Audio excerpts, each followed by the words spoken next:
A very good evening to you all. Welcome to the English News Bulletin here on Rwanda Television. We'll begin with the headlines. President Paul Kagame emphasized the need for significant investment in the Commonwealth young population to address urgent global challenges. The Prime Minister, Dr. Edouard Ngirente, urged UR graduates to uphold values of patriotism and integrity.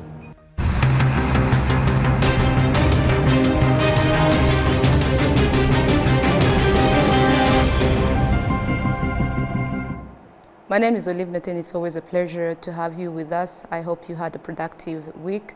Now let's take a closer look at the news. President Paul Kagame emphasized the need for significant investment in Commonwealth young population to address urgent global challenges. The head of state reiterated on this in the opening ceremony of the Commonwealth Heads of Government meeting and in Samoa. Adams Kizera with more. The President of Rwanda. In Apia, Samoa, President Paul Kagame joined the other heads of government for the opening of the 27th Commonwealth Heads of Government meeting. Prime Minister Fiame Naomi Matfa cited Rwanda as a model of effective governance that will serve as a guiding example for Samoa over the next 2 years on chair of Commonwealth.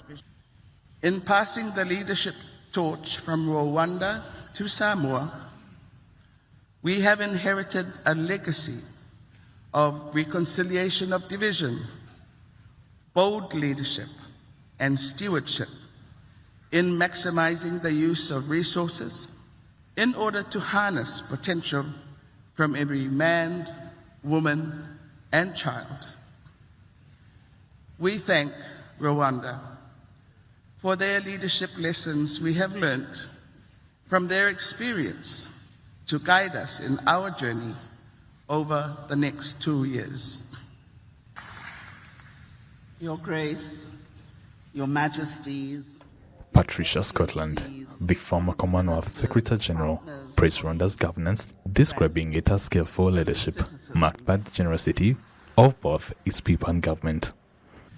As the torch passes from the land of 1,000 hills, and the tender, and I must say loving care of our outgoing chair in office, President Paul Kagame, to the guardianship of the big blue Pacific, I want to take this opportunity to thank him on behalf of our whole family for his skillful stewardship and the generosity of his government and the people of Rwanda. I'm very pleased to join you. President Kagame congratulated Prime Minister Fiame Naomi Matfa on becoming the new Commonwealth chair and pledged Rwanda's support. In his remarks, he urged Commonwealth leaders to take swift action on climate change, emphasizing the need of increased financial support from wealthier nations to address this global challenge. We cannot ignore the voices of those who are bearing the brunt of this crisis, and they should not have to beg for our support. As we head to COP29 in a few weeks, let's act and lead by example. Making empty promises can only move the needle for so long.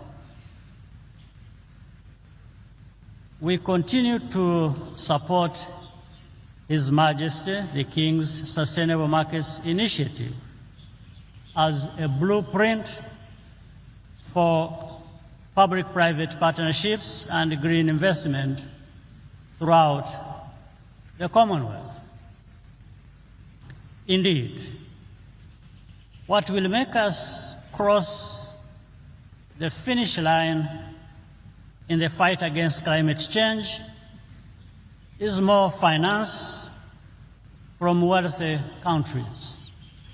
President Paul Kagame has also emphasized the need for significant investment in the Commonwealth's young population to address urgent global challenges. The Commonwealth's comparative advantage remains its young and vibrant population. Creating digital jobs for women and young people should remain at the top of the agenda this year. We must rely on the potential of innovation and technology to resolve the daunting challenge of rising unemployment and irregular migration.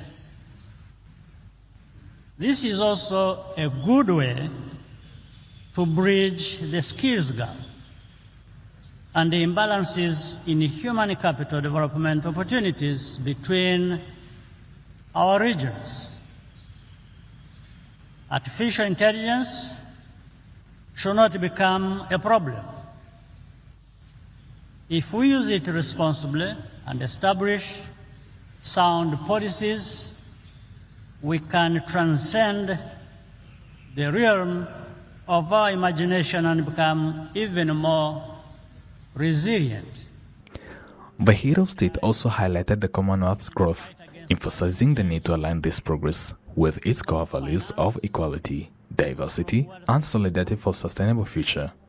President Kagame served as the Commonwealth Chair from June 2022, while the current Chair, Prime Minister Fiami Naomi Matfa, has taken on the role as Samoa hosted this year's Shagam. Adams Kwizera, RwandaTV News. Thank you, Adams, for the detailed report. Now to education matters. 8,068 students graduated from the University of Rwanda on Friday. Prime Minister Dr. Edward Ngirente, who officiated the ceremony in Huye district, urged these students to uphold values of patriotism and integrity. Prince Manzi with more on this. In this 10th University of Rwanda graduation ceremony, students graduated in various categories, with 6,657 graduating with a bachelor's degree, 946 with master's degree, and 53 graduating with PhD. It has been a very good experience. I've never been in a graduation with 8,000 people, so this is the first time with a graduation with so many people. I took Masters of Health Supply Chain Management. It is a 2 years program, and it has been a very fruitful journey. I've learned a lot, not only in class. I've also learned the Rwanda culture, and also since we have lecturers from different countries, I've been able to interact with different people from different countries. And since this is the EAC program, we have people from like 7 countries of East Africa. We have people from Tanzania, where I'm coming from. We have also students from Uganda, from Kenya, from South Sudan, from Rwanda, and also from Burundi. So it has been quite a journey, a very fruitful one. I've learned a lot from other countries also regarding the supply chain management. I'm really happy for completing this program in Masters of Data Science. It has been a good journey. I did it when I was also working. I think it was good for the facilitation to do it evening time, and also they do facilitate us to do the program, and I think it was good, and I'm really happy to have completed it.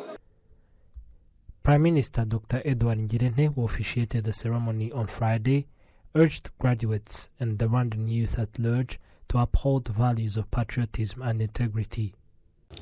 Today, my message to you, dear graduates, and also to the Rwandan youth in general, is to uphold values of patriotism and integrity.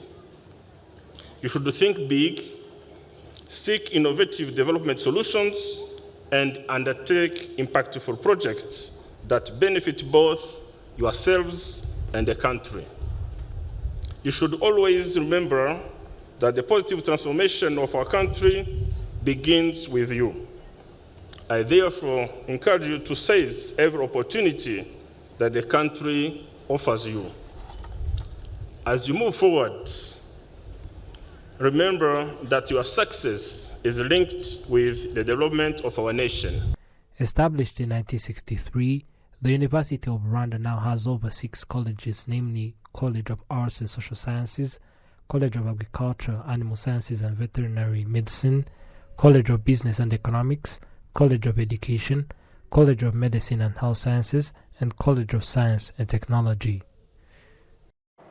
Thank you, Prince, for the details. Now to agriculture matters. Farmers, seed producers and agro-input suppliers in Musanze district have presented to members of the Chamber of Deputies in the Parliament the issue of seed shortages and delays in accessing fertilizers, requesting a solution to enhance their ability to conduct professional farming. These issues stem from delays in fertilizer delivery to farmers, challenges with the Smart Hunganire program, which makes it difficult for farmers to access seeds and other inputs, as well as delays in seed distribution, particularly potato seeds, which they say are outdated. These are some of the concerns raised with the delegation of MPs led by Vice President of the Chamber of Deputies, Honorable Belin Wineza. Those involved in agriculture are asking the relevant authorities to remove these obstacles so they can plant on time and achieve good harvests. The Vice President of the Chamber of Deputies stated that they have understood the seriousness of these challenges affecting farmers and are prepared to advocate for their resolution. Another concern raised by the farmers is the threat to arable land, which is increasingly being repurposed for tourism investments, a situation that could lead to food shortages if not addressed. During the visit, the MPs visited potato seed producers and pure-thumb farmers who expressed their appreciation for the benefits of farming for the market, while also highlighting some of the ongoing challenges in their work, such as disorder in the seed production sector. The pure-thumb farmers also requested an increase in the price they receive per kilogram to help expand their farming areas. To other matters, the Minister of Interior, Dr. Vincent Biruta, urged the new police officers joining the Rwanda National Police to remain vigilant in their duties. He emphasized this during the pass-out ceremony for 2,256 trainees who completed a 20th intake of the basic police course at the Police Training School in Gishari, Rwamagana District. Prince Manzi with more. The pass-out ceremony, officiated by the Minister of Interior, Dr. Vincent Biruta, on Friday, comprised of 1,777 male and 479 female trainees, including those who joined Rwanda National Police, Rwanda Correctional Services, and the National Intelligence and Security Services. The recruits demonstrated practical skills in general martial arts, including baton exercise and public order management, during the ceremony, showcasing their readiness to handle public demonstrations and ensure peaceful gatherings. The commandant of the Gishari Police Training School, Commissioner of Police Robert Nyoshuti, said that during the 10-month course, graduates were trained in skills at arms, drills and duties, public order management, police operations, laws, community policing, first aid and road safety, among others. He emphasized that the knowledge they gained will be of a great importance. I thank you for choosing this noble profession of policing. I also appreciate the courage and discipline that characterized you while you were here in the training. Also thank you, Honorable Minister, as well as the leadership of the National Police, for the good advice you consistently provide to us and for supplying the necessary materials and equips so that the school can carry out its responsibilities effectively. Some of the new police officers say that they are ready to carry out the responsibilities that await them with courage and determination. The goal I have as I am Mugisha Stephen is to work with others who have been in this profession for a long time. Another goal is to fulfill my responsibilities with courage and discipline. My goal as someone who is joining the National Police is to work with others in preserving the security of our people. The Minister of Interior, Dr. Vincent Biruta, commended the graduates for their dedication during the 10-month training program and urged them to maintain discipline, professionalism and determination and also avoid dishonest characters. The journey of our history taught us that we should put security at the forefront because We lost that in the past at the very last level. In the last 30 years, Rwandans came together to transform our country, which led it to be exemplary in the journey of rebuilding itself and development without backsliding. This was possible because of the visionary leadership that prioritized unity among Rwandans. In order to continue this development process, it is necessary to maintain security through having a professional police force with skills, strength, modern equips, and good attitudes acquired through such trainings that we concluded today and other various trainings. The new police officers also include 147 students who are currently attending the bachelor's program in Law, Information Technology, Languages, and Professional Police Studies at the National Police College. To more news, the Rwanda Public Procurement Authority has announced the approval of the Sustainable Public Procurement Policy Framework. They say this new policy is a milestone achievement in the country's pursuit of sustainable development and green economic growth. William Evans with more. Reflecting on Rwanda's commitment to integrating environmental, social and economic sustainability considerations into public procurement processes, the framework is expected to enable public institutions to make more informed purchasing decisions that not only consider price and quality of goods, services and works, but also takes into account the environmental and social impacts. The Director General of Rwanda Public Procurement Authority says this will also be an opportunity to position Rwanda as a business destination. But I believe also it will be an opportunity for even other industries to establish in the country. So we see benefiting as a country by strengthening the local economy. Already those are in place, but also attracting those that are going to also have that interest to come and establish in Rwanda. And this has been always an exercise that we started before, where we position Rwanda as a center for business. Which I believe this is another additional opportunity for even people to think of establishing and relocating their factories in Rwanda as long as they speak to the policy. So for transparency and accountability, as we include the sustainability as part of the principles in public procurement, we are not forgetting about other principles. And what you said, the transparency and accountability, they have always been there. So in the process of implementing the policy, they will still be there. It is part of the law that we have, and we shall keep giving the tender openly. What maybe changes how the specifications have been published. So what we change is just what the SPP criteria in what we've been publishing, but the procurement will keep the normal way it has been happening. Nothing changes to the principles. The sustainability part of procurement is mostly focusing on three key elements. One being economic, environmental, second environmental, and third the social component. Key objectives of this Sustainable Public Procurement Policy Framework are promoting environmental sustainability by prioritizing eco-friendly products, services and technologies, encouraging social inclusion, where the policy will ensure that procurement practices consider local economic development, support small and medium enterprises, promote gender equality, and protect workers' rights. It will also focus on enhancing economic efficiency by encouraging the adoption of life cycle costing to ensure long-term value of money and improving the overall efficiency and sustainability of public spending. William Evans, Mutabazi, RTV News. Thank you, Evans. Now to more news. The Occupational Health and Safety Organization, along with the Ministry of Public Service and Labour and industry leaders, gathered to discuss the ongoing challenges in safeguarding the health and safety of workers in the workplace. Solo Sandra tells us more.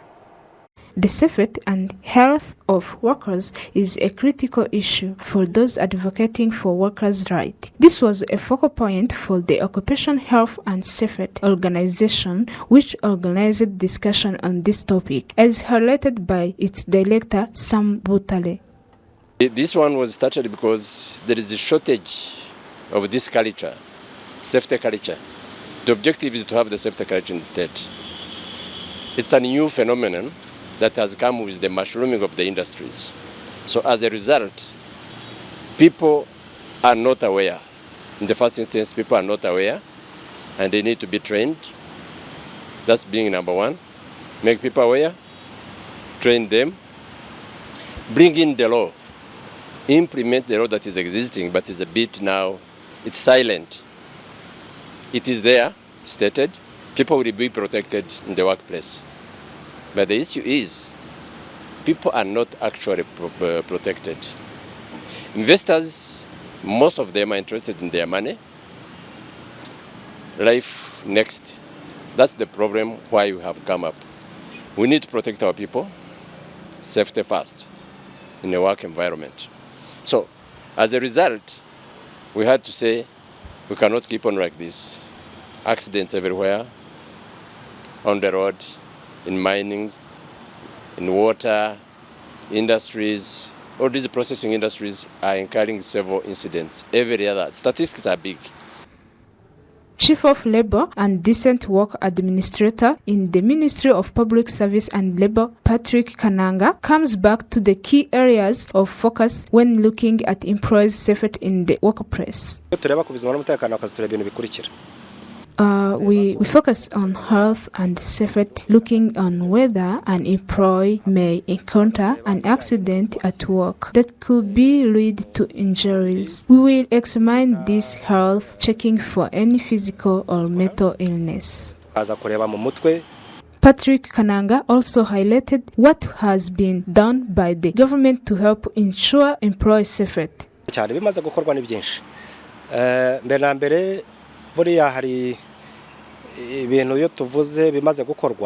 So far, a lot has been done. For example, Rwanda is one of the few countries that has signed international agreement regarding workplace safety for employees. This is a significant achievement that shows how much Rwanda values its workers. Additionally, we have laws regulating employee safety while at work. So we urge people to understand the laws that protect worker safety.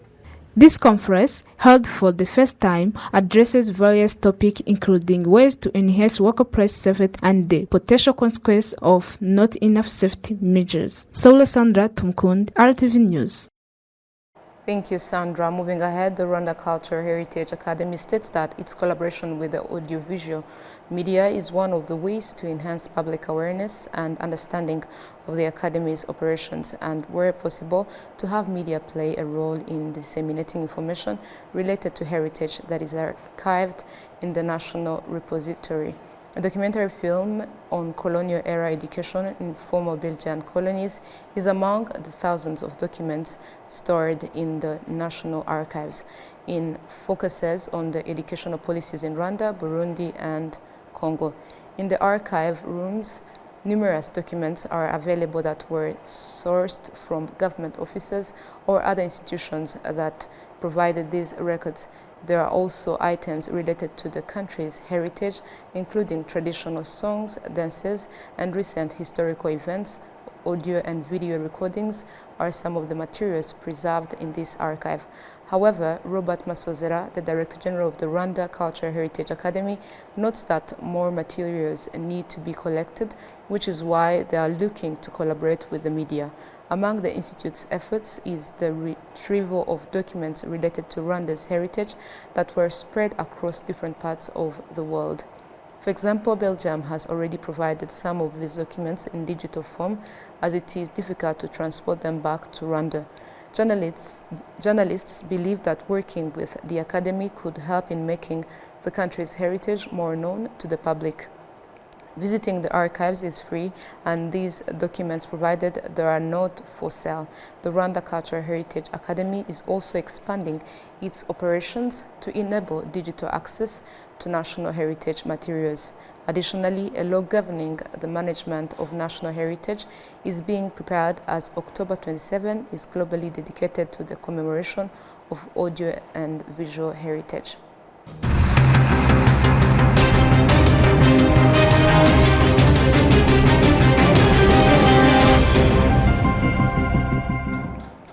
And by this, we conclude tonight's bulletin. Thank you for tuning in to today's broadcast. On behalf of the technical and news production team, thank you for being with us. We wish you a restful weekend.